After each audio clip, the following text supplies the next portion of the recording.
was virtually, almost not private, you have to say, but it was a bird of the almost extinct, but it was certainly a part of its own right that did the most fantastic job during the course of the Second World War. From Navy Wings Heritage Club, please welcome the Swordfish.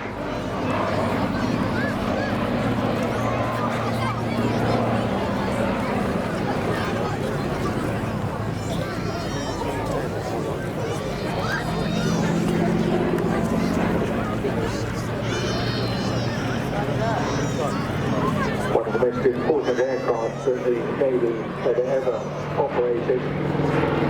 Luckily now, tents are going for generations to come. This amazing torpedo bomber aircraft with that huge, great Bristol Pegasus 9-cylinder radial engine on the front, giving it about 750 horsepower. You can expect to go quite quickly with that, but of course this is a large London aircraft.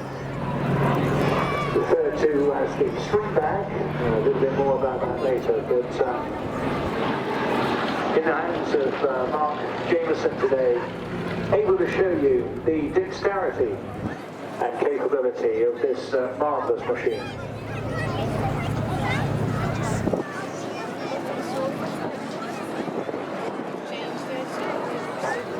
Designed initially by the ferry company, began as a private venture to satisfy a need to replace the big ferry Mark III aircraft.